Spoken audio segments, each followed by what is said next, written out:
প্রিয় শিক্ষার্থীরা, কেমন আছো তোমরা? আশা রাখছি তোমরা সকলেই ভালো আছো। তো আজকে আমি তোমাদের ইম্পারেটিভ সেন্টেন্সের ভয়েস চেঞ্জগুলো কীভাবে করতে হয় সেগুলোই শেখাবো। তো চলো আমরা শিখি ইম্পারেটিভ সেন্টেন্সের ভয়েস চেঞ্জগুলো কীভাবে করা যায়। তো আমি এখানে স্ট্রাকচার লিখে রেখেছি যে ইম্পারেটিভ সেন্টেন্সের মূল ভাব দ্বারা শুরু হলে প্রথমে আমাদের let plus object plus be plus ভার্বের পাস্ট পার্টিসিপাল ফর্ম অথবা গেট প্লাস অবজেক্ট প্লাস ভার্বের পাস্ট পার্টিসিপাল ফর্ম। তো আমরা এক্সাম্পলটি দেখে নেই। যেমন মনে করো, write the letter without any delay, অর্থাৎ দেরি না করে তাড়াতাড়ি পত্রটি লেখো। তো এখানে আমাদের দেখো মূল ভাব, আমি নিয়মে বলেছি যে মূল ভাব দ্বারা শুরু ইম্পারেটিভ সেন্টেন্সের ভয়েস চেঞ্জ। তো এখানে মূল ভাব, তারপর কি দেখো কি লিখবা, চিঠিটি লিখবা, অবজেক্ট, এরপর এটা হচ্ছে আমাদের এক্সটেনশন। তো নিয়মে কি হবে, প্রথমে হবে লেট, তাহলে লিখবো লেট, এরপর কি object the letter, let the letter, এরপর আসবে বি, বি প্লাস ভার্বের পাস্ট পার্টিসিপল ফর্ম, এখানে ভার্ব কোনটি, রাইট, তাহলে রাইট ভার্বের পাস্ট পার্টিসিপল ফর্ম কি হবে, রাইটেন, WRITTEN, রাইটেন। তারপর কি দেখো এক্সটেনশন, এক্সটেনশনটা পরে বসবে, without any delay, without any delay, delay অর্থ দেরি করা। অথবা গেট দ্বারা যদি আমরা এই ভয়েস চেঞ্জটি করি তাহলে কিন্তু এখানে বি আসবে না, দেখো তোমরা স্ট্রাকচার লক্ষ্য করো। তো আমরা গেট দ্বারা যদি করি, অথবা গেট দ্বারা যদি করি, দেখো প্রথমে কি হবে, গেট, তারপর কি হবে object, get the letter, get the letter, এই বি আমাদের আর আসবে না এখানে, get the letter, get the letter, তারপর ভার্বের পাস্ট পার্টিসিপল ফর্ম রাইটেন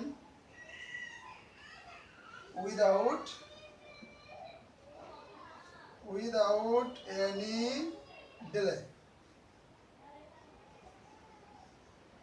এটি হচ্ছে মূল ভাব দ্বারা শুরু ইম্পারেটিভ সেন্টেন্সের voice change.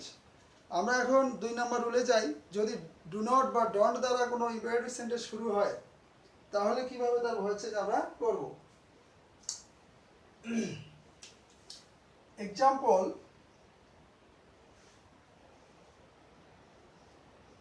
Do not hate the poor, do not hate the poor, কি অর্থ, যে গরিবদেরকে ঘৃণা করিও না। তাহলে প্যাসিভ কি হবে, প্যাসিভ হবে যদি ডু নট বা ডন্ট দ্বারা শুরু হয় তাহলে প্রথমে আমাদের এখানে করছিলাম কি লেট দ্বারা, তাহলে লেটের পর একটা নট বসবে, বসালেই হবে। তাহলে দেখো তোমরা, লেট নট, এরপর কি আসবে অবজেক্ট, অবজেক্ট হচ্ছে poor, let not the poor, let not the poor, তারপর হচ্ছে বি, এবং ভার্ব হচ্ছে কি এখানে হেড, ঘৃণা করা, তাহলে হেডের পাস্ট পার্টিসিপল হচ্ছে হেডেড। তাহলে কি হলো, ডু নট দ্বারা ইম্পারেটিভ সেন্টেন্স শুরু হলে লেটের পরে নট বসবে। এরপর আমরা দেখি 3 নম্বর রুলটি।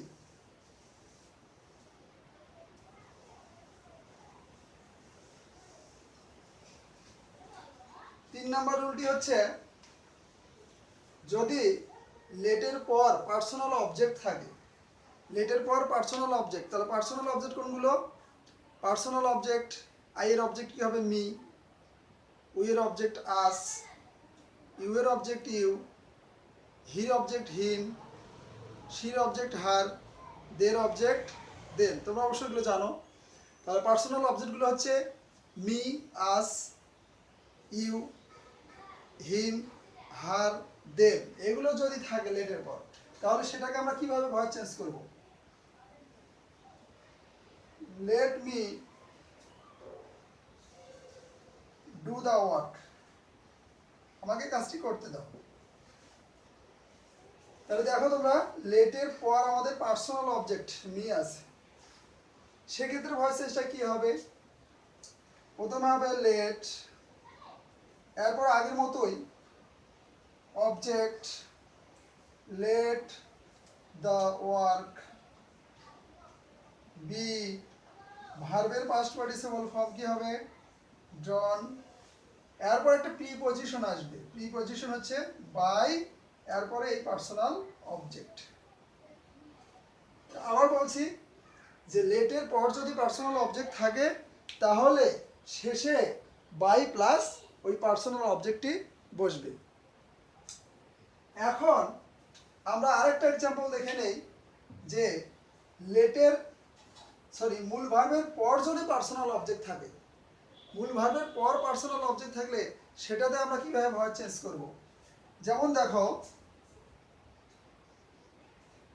By her a new shirt,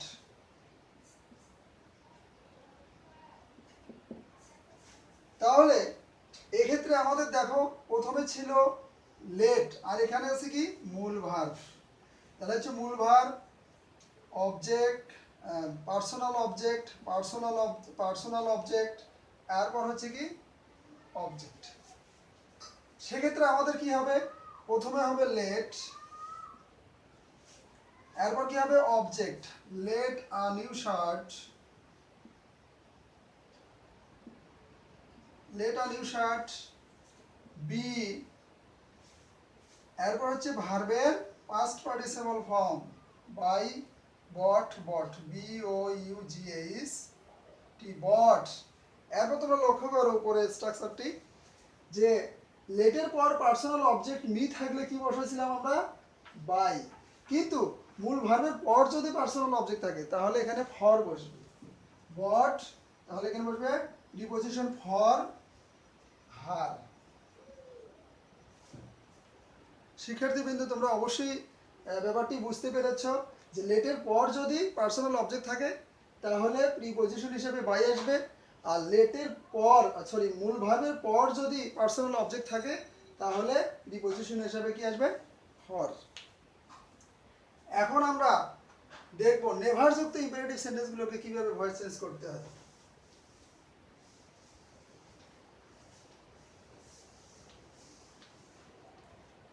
যেমন লক্ষ্য করো, নেভার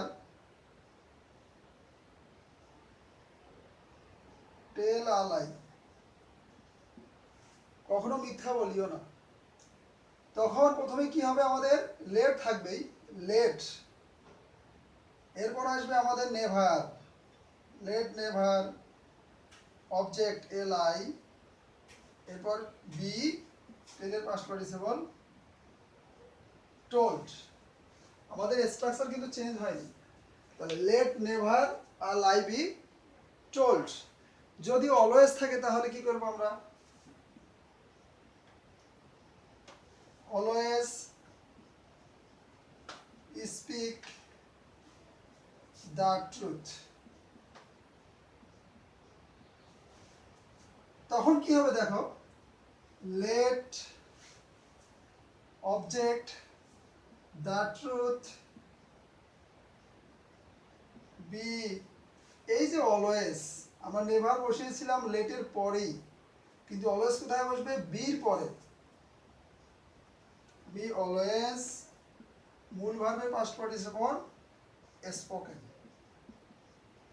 এই দুইটি ব্যাপার একটু তোমাদের লক্ষ্য রাখতে হবে, যে যখন নেভার থাকবে, নেভারটা লেটের পরেই বসাতে হবে, আর অলওয়েজ থাকলে সেটি বির পরে বসাতে হবে, তো ভার্বের আগে বসাতে হবে। তাহলে নেভার টেল এ লাই হচ্ছে late never a lie be told, always speak the truth, let the truth B always spoken. প্রিয় শিক্ষার্থীরা, চলো আমরা আরেকটি ভয়েস চেঞ্জ দেখে নেই। যদি কোনো ইম্পারেটিভ সেন্টেন্স কাইন্ডলি অথবা প্লিজ দ্বারা শুরু হয়, তাহলে কিভাবে সেগুলোর আমরা ভয়েস চেঞ্জ করব। তো মনে করো দেওয়া আছে প্লিজ ডু দিস ওয়ার্ক। তাহলে এখানে আমার কি আছে, প্লিজ, অথবা এটাও থাকতে পারে kindly do this work.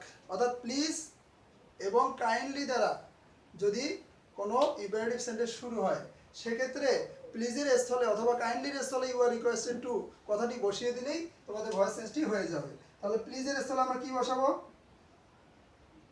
You are requested to, এরপর মূল ভাব থেকে বাকি অংশটা এখানে বসবে। তাহলে ডু দিস ওয়ার্ক। তো আশা রাখছি তোমরা এই ভয়েস চেঞ্জগুলো বুঝতে পেরেছো। আগামী পর্বে আরও নতুন নতুন ভয়েস চেঞ্জ নিয়ে দেখা হবে। সকলে ভালো থেকো, সুস্থ থাকো, সকলকে ধন্যবাদ।